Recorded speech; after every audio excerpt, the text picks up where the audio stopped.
Et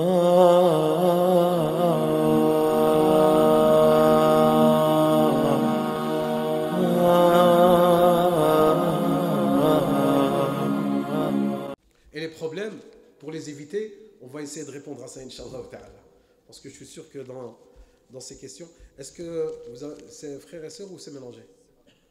Ça, où il y a le plus, c'est les frères ou les sœurs? C'est le mashakil, il y a plus de mashakil chez les frères. Et c'est des copions, c'est pas des...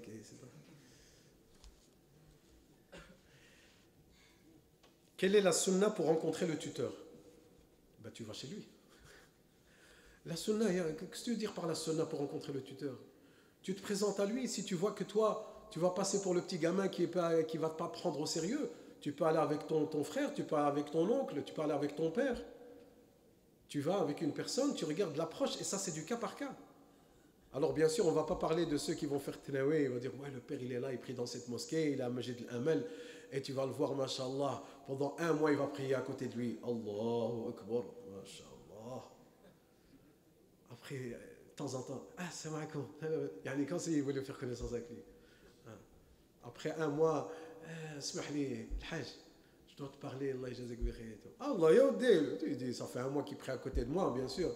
Après, tac. Après, quand il se marie, Allah yahfaz. Mais, il n'y a pas que du mal partout, mais ça existe. C'est dommage, mais ça existe. Mais il y a du bien dans notre communauté. Mon frère, n'en fais pas tout un problème ou autre. C'est un tuteur que lui aussi, s'il a une fille à marier, lui aussi il veut la marier. Toi, tu es demandeur. Mais lui aussi, il a une fille à marier. Et lui, il demande quoi? Il demande de ne pas tomber sur une crapule qui va rendre sa fille malheureuse, c'est tout. Donc, sois à la hauteur, place ta confiance en Allah subhanahu wa ta'ala, et Inch'Allah, ça ne pourra que bien aller. Et il n'y a aucun mal de faire intervenir. Et parfois, on envoie le ministère de l'Intérieur. Parfois, ça passe par les femmes. Tu vas chez maman, maman, elle prend sa fille, et ils vont chez sa maman. Ils ne vont pas aller chez le père. Parce que parfois le père, il est trop occupé ou autre. Donc c'est du cas par cas. Il ne faut pas en faire toute une histoire. Et il faut faire une approche, Inch'Allah. Il faut avoir une intention sincère dans le halal. Et Allah Azza wa Jal, il va mettre de la bénédiction, Inch'Allah ta'ala. Je vais prendre une fois à gauche, une fois à droite.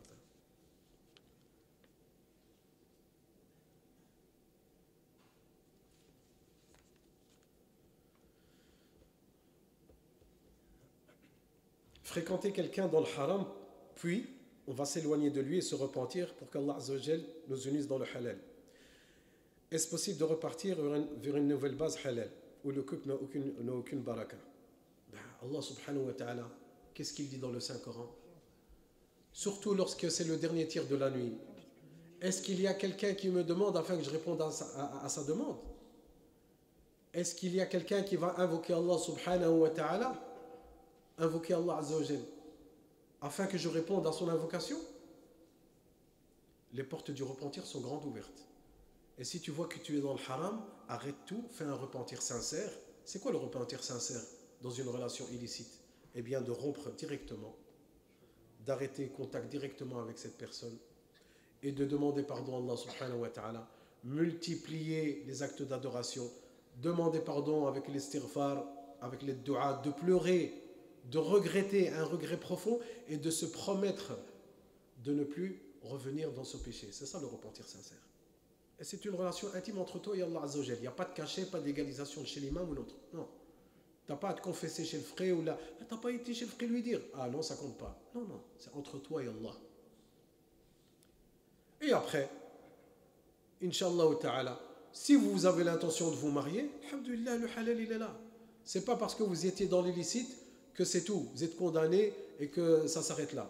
Donc, alhamdulillah, si vous voyez que vous êtes fait l'un pour l'autre, que vous allez vous entendre, alhamdulillah, par la grâce d'Allah subhanahu wa ta'ala, faites le nécessaire pour préserver le halal. J'ai demandé le divorce à mon époux il y a plus de 3 mois. Quelle est la prochaine étape? Sachant que nous avons déjà fait intervenir des tiers. Suis-je considéré comme divorcé? Le sujet, c'est le mariage. On va faire peur à tous ceux qui veulent se marier. Sœur, tu parles de divorce. Mais voilà, la question, elle est là. Parce que c'est la réalité aussi de la vie du mariage. Si Allah subhanahu wa ta'ala, il a rendu une sourate dans son entièreté qui s'appelle At-Talaq, la sourate du divorce, c'est qu'elle a toute son importance. Vous imaginez, dans l'humanité, dans l'histoire de l'humanité, 114 sourates, l'une de ces sourates, une seule entière, elle s'appelle le divorce. C'est-à-dire qu'elle a une grande place dans notre vie et qu'il y a des règles. Comme il y a des règles dans le mariage, il y a des règles dans le divorce. Et subhanallah al-adim, dans notre communauté, Allah il nous a éprouvé. Lorsqu'ils veulent se marier, ils veulent faire le halal, ils veulent faire les règles et tout. Quand c'est le divorce, le roue libre. Vas-y, je vais te pourrir la vie. Tu ne vas jamais plus sourire. Je vais prendre tes enfants. Tu vois la pension alimentaire, fois 100. Je vais prendre le meilleur avocat. C'est ça l'islam. Quand vous êtes marié dans le halal avec les règles. Et quand vous avez le divorce, mais aussi, il y a aussi des règles. Donc respectons les règles. Et cette sœur qui demande concernant le divorce, bien sûr, ça, il faut avoir plus de détails. Ce n'est pas une réponse, c'est pas une question qui se pose comme ça en public. Mais quoi qu'il en soit, si le mari a prononcé le divorce ou bien qu'il a signé le divorce officiel au niveau du tribunal, alors là, il est pris en considération auprès d'Allah subhanahu wa ta'ala. Mais quoi qu'il en soit, chaque question de divorce, tellement qu'elle est importante et qu'elle a des conséquences graves sur les conjoints, sur les enfants, ne jamais répondre en public comme ça, à tort et à travers, sur le divorce. C'est toujours du cas par cas, avec les deux conjoints présents, si c'est possible. Mais sinon, il faut entendre, Inch'Allah ta'ala, ce qui s'est fait, ce qui s'est dit, pour pouvoir répondre explicitement à ce qui a été fait. Quelles sont les choses à connaître avant le mariage? Très bien, bonne question. Les choses qui sont indisponibles. Quelles sont les choses? Dis, oh, écoute, moi je veux me marier, ne me casse pas la tête. Dis-moi ce que je dois absolument savoir. Très bien. Eh bien, le mariage, il est basé sur quoi? Sur le huquq ou le wajibat, sur les droits et les devoirs. Donc, tu dois savoir quels sont tes droits en tant qu'époux ou bien épouse, et quels sont tes devoirs en tant qu'époux. Tu vois si tu respectes ça. Tu vois si les époux et les épouses ils respectent les droits et les devoirs de tout un chacun, jamais vous n'aurez de problème. Chacun va faire son job. Chacun va faire son taf comme ils disent. Il y a un problème, vous êtes en dispute, il y a une divergence, ça c'est qui est censé le faire? Ah c'est toi? Eh bien fais-le. Ah c'est vrai, c'est moi qui dois le faire. À titre d'exemple. Ouais, tu as trop dépensé par rapport à ça et tout, la facture d'électricité, tu ne l'as pas payée. C'est qui est censé payer la facture d'électricité? C'est qui? C'est l'homme. C'est pour ça qu'on appelle un homme Ar-Rijal, Qawwamun. Tu vois? Ar-Rijal. Pourquoi? C'est parce que c'est un bonhomme. C'est lui qui est responsable. Il va payer la facture. Il dit, ouais, c'est elle qui va... Elle travaille aussi. Si elle travaille, Allah subhanahu wa ta'ala, il ne lui a pas, à travers son travail, dans le halal bien sûr, et ça bien sûr, c'est du cas par cas encore. Il y a des couples qui se sont mariés, et lorsqu'ils se sont mariés, peut-être qu'ils se sont même rencontrés au milieu du travail. C'est pas une condition. La femme, elle travaillait déjà, il y a des hommes d'affaires, il y a aussi des femmes d'affaires. Et si elle travaille, tout l'argent qu'elle a, elle l'utilise dans ce qu'elle veut, dans le halal bien sûr, pas dans le gaspillage. Mais c'est pas à elle à payer les factures. Ouais, mais c'est quoi ça? Subhanallah al-Adim, elle a de l'argent, et moi je suis au chômage, et c'est moi qui dois payer. Mais c'est toi le bonhomme. Travaille frère, on t'a pas obligé à rester dans cette situation-là. Si elle veut, de son propre gré, aider son foyer à avancer et acheter, moi je connais certaines sœurs, elles me disent, voilà, j'ai acheté par exemple le salon, on voulait le changer, ben j'ai pris de mon salaire à moi, et c'est moi qui ai acheté le salon avec mon argent. Et voilà, il y a cette entente, il y a cette complicité dans le couple, tranquille. Il n'y a pas de c'est moi le chef, c'est moi qui te commande, non c'est moi qui t'écrase, non moi plus que toi. Non. Et d'être cette complicité, il y en a qui ils sont complexés. Ouais, ma femme elle a un bac plus 5, elle travaille dans un laboratoire, moi je suis un ouvrier de service. Et après tout est l'honneur est pour toi. Si elle a un bac plus 5, alhamdoulilah. Et dans le vice versa aussi. Dans le frère il est diplômé et tout, et il a la grosse tête. Oh, moi je suis cultivé, je suis à l'université, franchement, moi je suis en bac pro, et mon épouse, voilà, c'est une femme au foyer, elle ne sait rien de la vie. Elle ne sait rien de la vie, c'est elle qui va éduquer tes enfants, Clono. C'est elle qui va éduquer tes enfants, elle ne sait rien de la vie. C'est elle qui va protéger tes biens quand tu vas sortir. Quand tu vas être très loin de la maison, c'est elle qui va protéger ton foyer. C'est elle qui va être la chef d'entreprise de ta maison. C'est elle qui va être le ministère de l'Intérieur. C'est elle qui va être le ministère des Affaires étrangères avec les relations avec ta famille, la belle famille. Elle ne sait rien.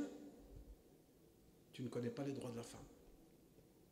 Et au contraire, en l'encourageant et la soutenant, tu ne pourras voir que le meilleur d'elle par la volonté d'Allah subhanahu wa ta'ala. Comment faire pour ne pas tomber dans une relation hors mariage sans mahram? Pour ne pas tomber dans une relation hors mariage, c'est de ne pas sortir avec la aïla, tout simplement. Tu es en train de... T'as ta petite amie, tu me dis que tu veux pas être hors mariage. Premièrement, tu vas craindre Allah subhanahu wa ta'ala, tu vas dire, cette fille, je sors avec elle. Imagine que c'est ta sœur. Imagine que c'est ta tante. Le prophète sallallahu alayhi wa sallam, lorsqu'un jeune est venu chez lui, il lui a dit, Ya Rasulallah, ce jeune, regardez comment il a osé. Le jeune, il est parti chez le prophète sallallahu alayhi wa sallam, il dit, Ya Rasulallah, autorise-moi à commettre l'adultère. Avoir une relation. Là, il ne parle pas de aïla, de sortir au cinoche et tout. Non, non. De commettre l'acte. Le prophète sallallahu alayhi wa sallam, qu'est-ce qu'il lui a dit? Qu'est-ce qu'il aurait dit le hajj aujourd'hui? A'udhu billah, je t'ai pas honte, il aurait la babouche, il aurait à la tête. Il serait parti en courant. Le prophète sallallahu alayhi wa sallam, il lui a dit, Atarda li ukhtik, est-ce que tu l'accepterais pour ta sœur? Est-ce que tu l'accepterais pour ta tante? Est-ce que tu l'accepterais? C'est qui cette sœur-là avec qui tu sors? Mais ça peut être ta sœur, ça peut être ta tante, ça peut être ta cousine. Et là, directement, le jeune s'est rétracté. Il a dit non, jamais je ne pourrai l'accepter. Eh bien, comme tu ne l'acceptes pas pour tes proches, ne l'accepte pas aussi pour cette sœur. Et le mahram, comme on a dit, c'est la porte d'entrée, Inch'Allah ta'ala, par laquelle tu passeras. Une personne est-il obligée de jeûner si elle n'est pas prête à se marier? Non. Premièrement, jeûner tous les jours, entre parenthèses, premièrement, jeûner tous les jours, c'est haram. C'est interdit de jeûner tous les jours. Le prophète sallallahu alayhi wa sallam, lorsqu'il a entendu ce compagnon jeûner tous les jours, il lui a interdit. Et si tu veux vraiment le maximum que tu peux, on parle de jeûne surérogatoire. Amma jeûner tous les jours, le seul jeûne de tous les jours, c'est quoi? C'est le mois de Ramadan. Si tu veux jeûner surérogatoire, le maximum que tu peux faire, c'est jeûner un jour sur deux. Tu jeûnes un jour, tu manges un jour. Ça, c'est le maximum. Donc, Inch'Allah ta'ala, elle n'est pas obligée de jeûner. Ça, c'est une recommandation prophétique. C'est que ce jeûne, pourquoi le prophète sallallahu alayhi wa sallam il a recommandé de jeûner?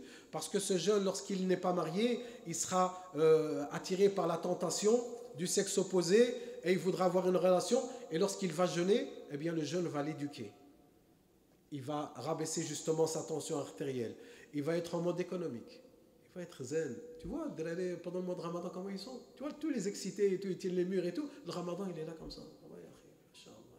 Et dès qu'il y a le Maghreb, Salat le Maghreb, c'est pour ça que pendant le Ramadan, il faut investir dans quoi, Shabab?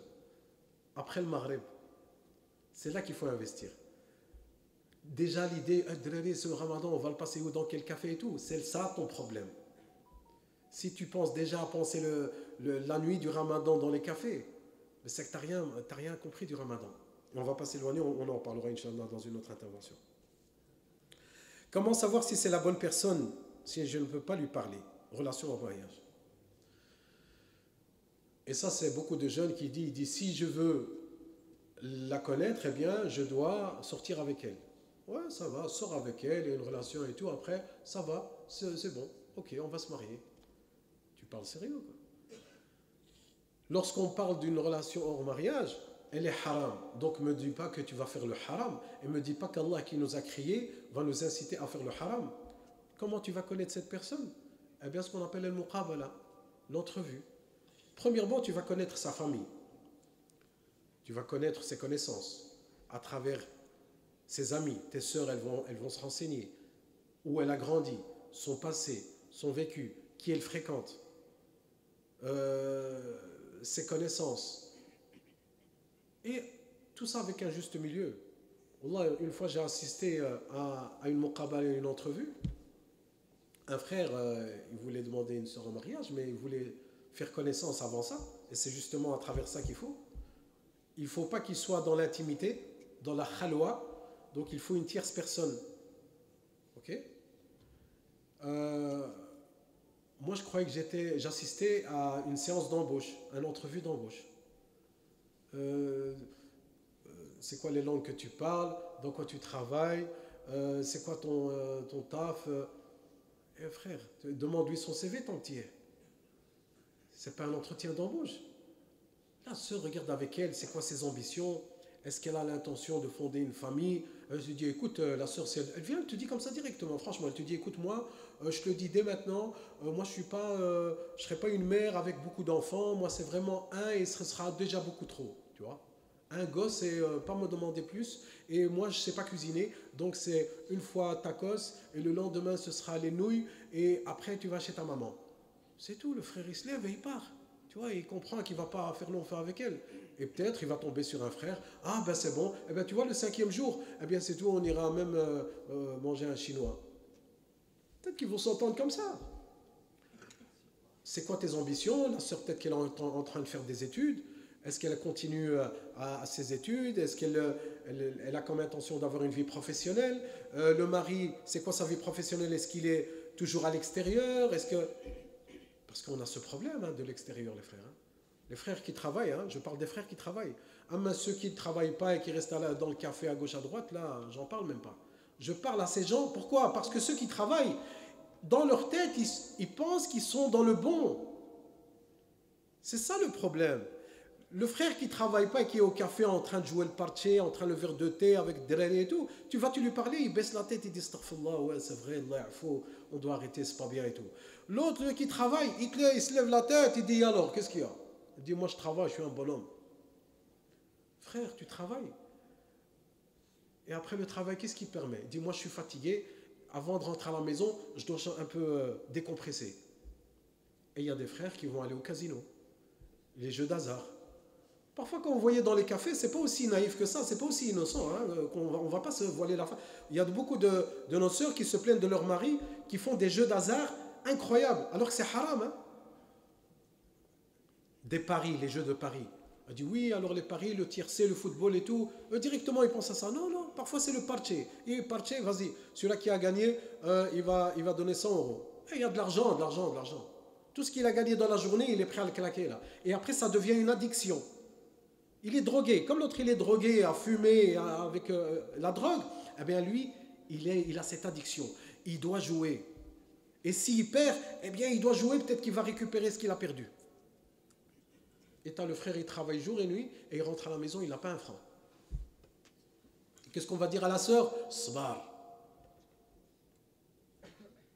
Donc, et Inch'Allah ta'ala, je vous promets, il y aura une conférence qui sera faite sur les jeux d'hasard, parce que c'est une réalité que nos frères, surtout nos frères, pas les sœurs, sont confrontés, qu'Allah nous pardonne. Alors, si on aime une fille de sa classe, je vais dire, il y en a qui aiment les filles de la classe. Si on aime une fille de sa classe et on veut se marier, après combien de temps on fait la demande? Masha'Allah. Donc, il a capté une dans la classe. Il dit combien de temps je dois attendre? Je dois attendre la fin de l'année, j'attends Noël, j'attends quoi? J'attends la fin des études. Qu'est-ce que t'as dit le professeur sallam? Si tu as la possibilité, que si tu as la capacité, la possibilité. Moi je connais des frères qui sont dans les études, les époux et les épouses, tous les deux ils sont dans les études et ils ont la moyenne de se marier. Je connais d'autres frères et sœurs qui sont dans les études, ils n'ont pas les moyens de se marier, ils se sont promis, Inch'Allah ta'ala, qu'il y aura le mariage, ils n'ont rien fait. Chacun de son côté, il n'y a pas de relation hors mariage, il n'y a pas de rencontre, il n'y a pas de ouais, c'est comme si c'est la famille. Non, non, non, non. Chacun dans ses études, et lorsqu'ils sont diplômés, le lendemain, ils viennent toquer à la maison. C'est tout. Donc, tu prends tes responsabilités, Inch'Allah ta'ala. Parce que c'est quoi dans la plupart des cas? On va prendre des raccourcis, je vais te faciliter la tâche. Tu vois, pendant tes études, si tu te maries, oublie tes études, t'as foutu en l'air tes études. À 99%, pour nos frères français, 99%. 99% des frères qui vont se marier pendant qu'ils font leurs études, ils foutent en l'air leurs études. Que ce soit les frères ou les sœurs. Ils sont perturbés, alors que c'était des élèves réguliers, ils avaient des bonnes notes, et c'est tout. Le mariage, ça les a perturbés, parce qu'il y a des responsabilités. Ils vont passer des nuits blanches, ou bien ils vont tomber malades, ou bien des problèmes familiaux. Comment tu veux qu'elle étudie, qu'elle soit consciente, ou bien qui va étudier, c'est tout, ils sont perturbés, après c'est tout, j'en ai marre, je vais arrêter. Et ouais, subhanallah, tu veux construire quelque chose et détruire autre chose. Donc, c'est pour ça qu'il ne faut pas se faire avoir l'ardé à l'école. Que faire quand on a du mal à trouver la bonne personne dans les règles de l'islam? Il y a deux éléments essentiels, chers frères et sœurs. Nous, en tant qu'êtres humains, est-ce qu'on a une capacité infinie? Est-ce qu'on a des pouvoirs infinis? Non, on est limité. Dans nos connaissances, dans notre savoir, dans notre force. C'est qui a une connaissance infinie, une puissance infinie? Qui? Allah subhanahu wa ta'ala. Al-Jabbar, Al-Qawi, Al-Ghani, subhanahu wa ta'ala. C'est lui qui a la perfection, subhanahu wa ta'ala. Donc tu as deux aspects. Le premier aspect, c'est de consulter ton créateur. Et c'est ce qu'on appelle salatul istikhara, la prière de consultation que vous pouvez trouver dans la citadelle du musulman. Tu fais la dua, oh Allah, toi qui connais le connu et l'inconnu, si cette chose est bien pour ma religion et pour ce bas monde, rapproche-le-moi et facilite-le-moi. Et si tu sais que cette chose-là est mauvaise pour moi, pour ma religion et pour ce bas monde, éloigne-le-moi. Fais en sorte que ça ne se fasse pas. Et tu pries 2 unités de prière, 2 rak'at. Et Allah Azza wa Jalla, il va te faciliter. Les gens, ils font l'istikhara, ils attendent qu'il y ait un rêve qui vient comme ça, un ange qui descend du ciel, comme ça, ils attendent.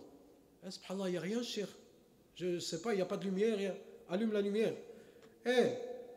L'anbiya ou al-mursalin, les prophètes et les messagers, c'est terminé, il n'y a plus de révélation. Hein. Qui t'a dit que lorsque tu allais faire l'istikhara, tu allais voir un rêve ou là? Tu peux simplement, ton cœur n'est pas apaisé.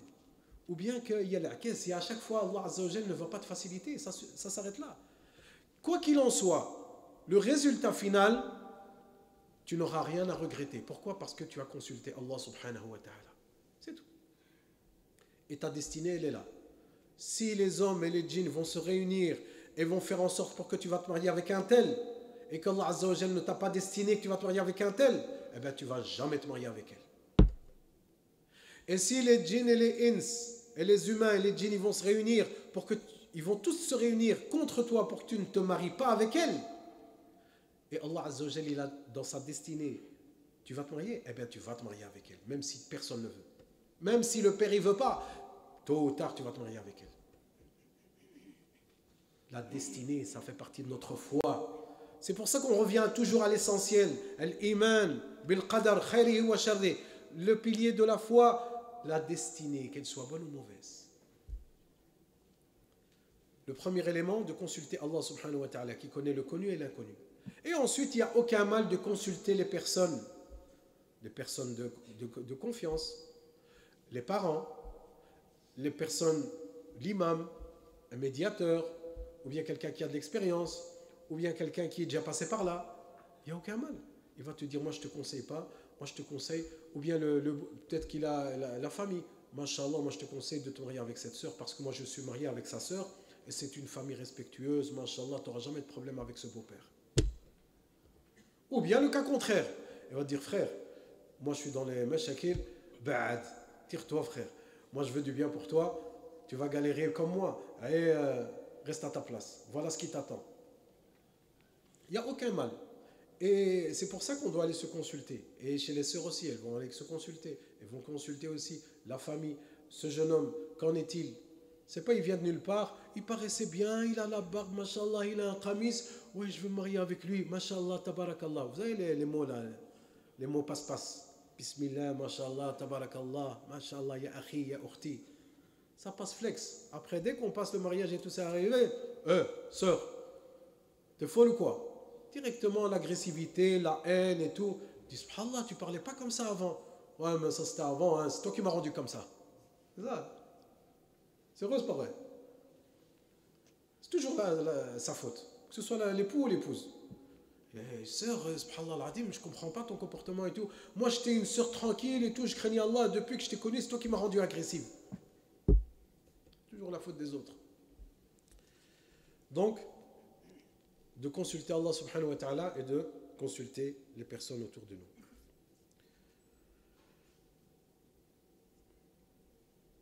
Et c'est possible aussi que cette personne dit, j'ai rencontré une bonne personne, mais pas réussir à passer le cap du mariage. Comment tu peux pas réussir à passer le cap du mariage? Mais c'est lui qui n'a pas fait cette démarche pour venir te demander en mariage. Ou bien il y a des sentiments. Parce que c'est quoi? Pourquoi je vous dis il ne faut pas les relations hors mariage? Même si vous avez l'intention et tu vas dire c'est ma promise, c'est celle-là, c'est bon. Tu sais pourquoi? Parce qu'il y a de l'affection qui va s'installer. Il y a de l'émotionnel qui va s'installer. Il y a de l'amour qui va s'installer. Et lorsque ça va s'installer, tu ne seras plus objectif. Lorsqu'il y aura des problèmes, tu seras aveuglé. Il y a des personnes, ils te disent, subhanallah al-adim, je ne sais pas comment je vais faire pour me débarrasser de ce problème et autres, mais qui t'a dit de la rencontrer, frère? C'est ça ton problème, c'est toi qui t'es mis dans ce problème. Tu as eu une relation avec cette sœur, tu t'es dit, ouais, moi je suis dans le halal, je suis en public, je suis avec la sœur, je ne suis pas dans la khalwa, je ne suis pas dans l'intimité, alhamdulillah, est-ce qu'il n'y a pas de l'affection? Tu viens rien que tu lui donnes un cadeau. Tiens, un petit paquet de chocolat, c'est tout, la sœur elle a fondu, elle a dit c'est mon homme. Je ne dis pas qu'elle est matérialiste, mais il y a de l'affection. Le professeur Hassan, il a dit tahadou, tahabou. Il a dit donnez-vous des cadeaux entre vous et vous allez vous entraimer. Donnez-nous des cadeaux, frère. Je vais vous aimer aussi. Je rigole. Hein. On va emmener des cadeaux à Athènes. Le frère, il est de bonne intention. Si c'est possible, les rangs les rangs, parce qu'il y a des frères qui commencent à venir pour Salat al-Aïcha, comme ça ils trouvent où ils vont prier Allah. S'il y a les rangs possibles de les remplir, comme ça les frères qui viendront, ils restent derrière, ils n'ont pas à chercher une place à gauche, à droite. Donc, le frère, il a une bonne intention, il vient et le jour de la muqabala, le jour de l'entretien, il veut s'entretenir avec la sœur pour faire connaissance, il vient, il lui apporte un cadeau, il lui apporte une bague, et elle lui amène, masha'Allah, un beau qamis de faoula al-asil, masha'Allah. Hey, qui t'a dit de lui apporter un cadeau? Il n'y a rien entre vous.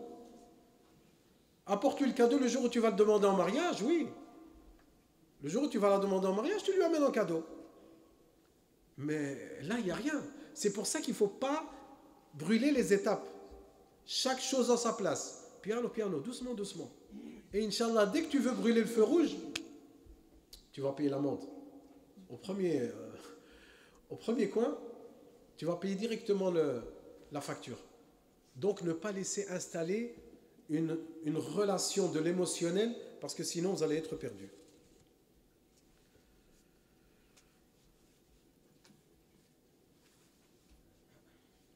Alors, il y a un frère ou une sœur qui dit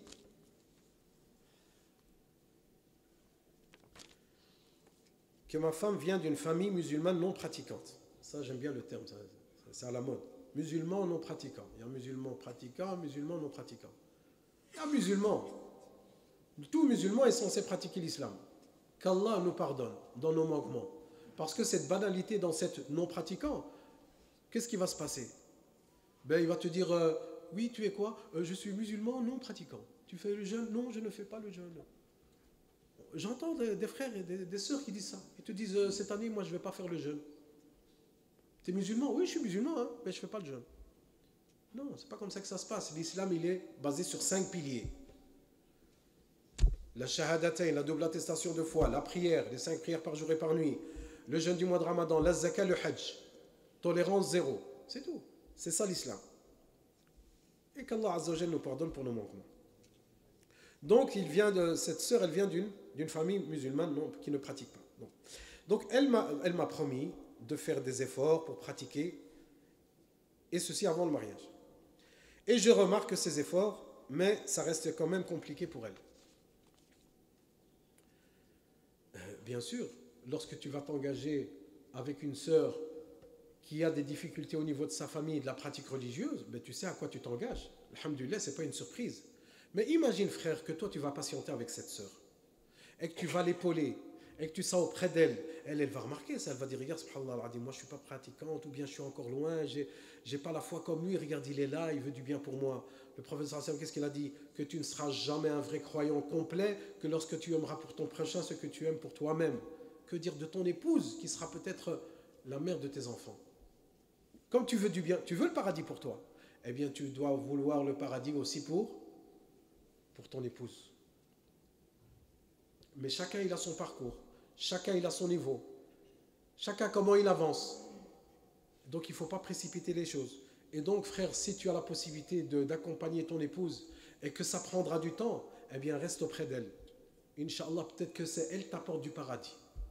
Donc patiente, persévère et Inch'Allah, elle fait des choses ensemble avec elle.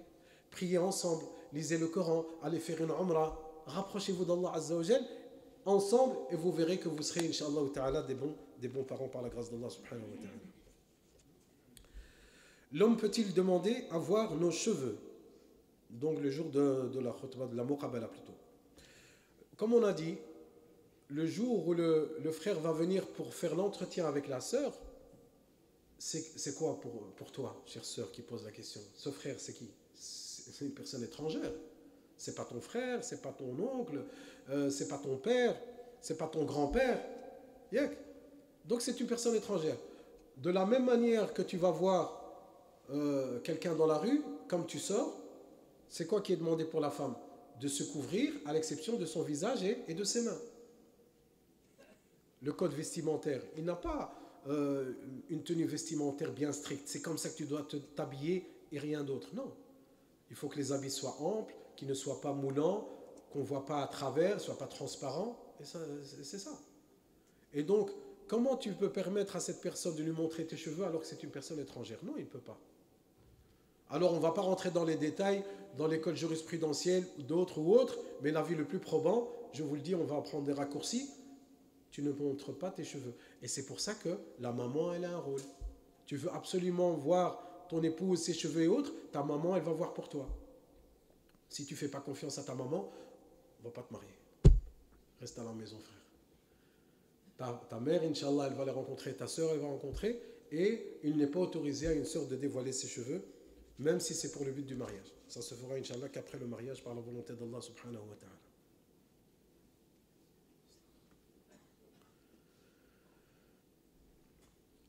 Ça, c'est un frère qui dit que ma femme ne veut pas dormir à côté de moi. Je vous ai dit, les frères, on veut encourager les frères au mariage. Vous amenez des mashakil. Allah rdi alikum. Wa alaikil khair. Qu'Allah nous facilite. Donc, la sœur, elle ne veut pas dormir avec son mari. Elle va dormir dans un lit tout à fait à part. Et le frère, il dit, moi je ne peux pas juger, sans raison valable. Donc elle s'est levée un beau jour comme ça, elle a dit que je vais aller dormir tout seul. Mon frère, taqillah, pose la question complète, sans raison valable. Pour toi, mais elle a des raisons. Est-ce autorisé comme action? Et la deuxième question, c'est un frère qui pose la question, comme ça vous savez. Je peux poser la question, c'est le frère qui pose la question. Peut-elle me frapper si elle est énervée? Je vous ai dit, les sœurs, elles sont énervées. Elles commencent à frapper. La question, elle ne se pose pas. Que ce soit un frère ou une sœur, que ce soit l'époux et l'épouse, frapper. Est-ce que le prophète, sallallahu alayhi wa sallam, a frappé une de ses épouses? Alors que c'est notre exemplarité, sallallahu alayhi wa sallam. Est-ce que tu as déjà entendu dans un hadith où le prophète, sallallahu alayhi wa sallam, il frappait ses enfants? Au contraire, sallallahu alayhi wa sallam, lorsqu'il priait, il était en état de prosternation et il y avait ses petits-enfants qui étaient sur sa tête. Et il a prolongé, donc il a changé la prière, il a prolongé le sujoud afin de ne pas faire tomber son petit enfant. Ça, c'est le prophète sallallahu alayhi wa sallam, comment il fréquentait. Et avec son épouse Aïcha ou bien avec ses épouses, qu'est-ce qu'elle raconte sur lui, le prophète sallallahu alayhi wa sallam? Il était avec lui, il était auprès de ses épouses, et il était serviable et autres. Et lorsque venait la prière, il sortait comme s'il ne les connaissait pas. Il allait à la mosquée. L'épouse aussi. Mais justement, rentrer Inch'Allah, à ce stade-là, je pense que le problème, il doit déjà être vu en amont, avant cela. Parce que déjà, arrivé à ce stade-là, je pense qu'il y a beaucoup d'étapes où on a dit svar. Tu vois ça? Cette question qui a été posée, le fait que chacun va dormir tout seul d'un côté et que la femme va déjà frapper lorsqu'elle s'énerve, c'est qu'il y a beaucoup d'étapes où on a voulu régler le problème, on a dit c'est bon, ça va passer, svar. Et voilà ce qui arrive quand on dit svar, quand on dit patiente. Il faut patienter, certes, mais pendant la patience, pendant le processus de patience, en parallèle, il faut une médiation. Il faut arranger les problèmes. Il faut que chacun... Et tu vas chez une personne... Qu'est-ce que dit Allah subhanahu wa ta'ala?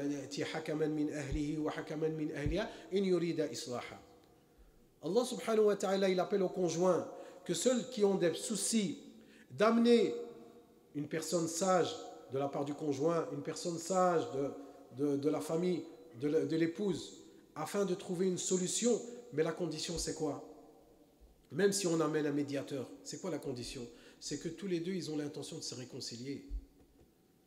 C'est pas que tu vas amener un médiateur ou un réconciliateur dans la famille et à l'origine, eux, ils veulent la guerre. À l'origine, ils veulent séparer. À l'origine, ils veulent...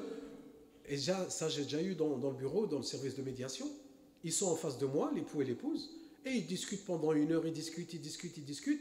Et après, subhanallah, à travers une question, le mari dit à sa femme, « Ouais, mais c'est toi qui as été chez l'avocat en premier. » Je dis, « Oh, qu'est-ce qui se passe, les frères ?» Je dis, comment ça l'avocat?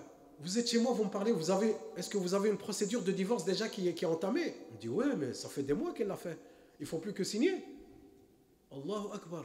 Vous êtes en train de venir me parler pendant des heures alors qu'il y a déjà une procédure de divorce qui est là, qui est sur la table. Je dis, sœur, si tu as fait une procédure de divorce et que tu veux une réconciliation, prouve-moi ta bonne intention, annule tout et viens me parler. Ah non, je dois prendre mes garanties, sinon je vais me faire avoir. On arrête là. Ça veut dire que tu veux prendre tes garanties, nous aussi on veut prendre nos garanties.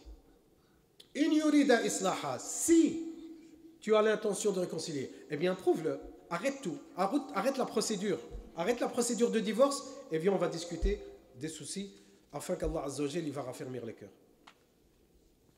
On va organiser, Inch'Allah Ta'ala, une autre conférence spéciale questions-réponses, donc elles ne vont pas être jetées. Je vous promets qu'on va répondre à vos questions, Inch'Allah Ta'ala. Et donc, par manque de temps, on essaiera d'organiser ça, Inch'Allah Ta'ala. Mais vous pouvez toujours rester en contact avec le local des jeunes via la page Facebook et le suivi sur les réseaux sociaux. Et nous allons clôturer cette rencontre en implorant qu'Allah subhanahu wa ta'ala facilite à tous les jeunes qui se sont présentés en masse aujourd'hui et tous ceux qui ont l'intention de se marier, qu'Allah les marie, qu'Allah leur facilite le mariage, et ceux qui sont déjà mariés, qu'Allah mette de la bénédiction dans leur couple. As'alullah subhanahu wa ta'ala an yataqabbal minna jami'an. As'alullah an yataqabbal minna jami'an. As'alullah an yaghfir lana wa yukaffir 'anna sayyi'atina wa yatawaffana ma'al abrar. Allahumma ahdina wahdi bina wa kaffir 'anna sayyi'atina wa tawaffana ma'al abrar. Allahumma ighfir lana. اللهم ارحمنا اللهم تجاوز عنا اللهم استرنا يا رب العالمين يا ذا الجلال والإكرام اللهم بارك في هؤلاء الشباب اللهم اجعل بركة فيهم اللهم زوجهم من كان غير متزوج فزوجهم اللهم ارزق لهم الزواج الطيب الحلال الطيب المبارك أسأل الله أن يرزق لهم الذرية الطيبة الصالحة أسأل الله أن يحفظهم من كل شر ومكروه أسأل الله أن يبعد عنهم الشبهات والشهوات وأن يثبتهم على دينهم أسأل الله سبحانه وتعالى أن يجعل القرآن العظيم ربيع قلوبهم ونور صدورهم ويجعل هدي النبي صلى الله عليه وسلم هدي صراطهم المستقيم أسأل الله أن يحفظنا وأن يبارك في والدينا وكل من سبقنا بالإيمان اللهم اشف مرضانا ومرضى المسلمين وارحم موتانا وموتى المسلمين اللهم انصر إخواننا المستضعفين في كل مكان اللهم انصر إخواننا المستضعفين في كل مكان اللهم انصر إخواننا المستضعفين في كل مكان اللهم تقبل منهم يا ذا الجلال والإكرام إنك سميع عليم مجيب الدعاء أسأل الله أن يتقبل من إخواني وأخواتي المتطوعين من جمعية الشباب ديال مسجد الأمل والرواد مسجد الأمل وإدارة المسجد الأمل وإمام المسجد الأمل والمحسنين والمحسنات أسأل الله أن يتقبل منهم جميعا أسأل الله أن يبارك في جهودهم أسأل الله أن يحفظهم من كل شر ومكروه اللهم بارك لنا في شعبان وبلغنا رمضان اللهم بارك لنا في شعبان وبلغنا رمضان اللهم بلغنا رمضان واجعلنا من الصائمين القانتين الخاشعين التائبين يا رب العالمين وصل اللهم على نبينا محمد وعلى آله وأصحابه أجمعين سبحان ربك رب العزة عما يصفون وسلام على المرسلين والحمد لله رب العالمين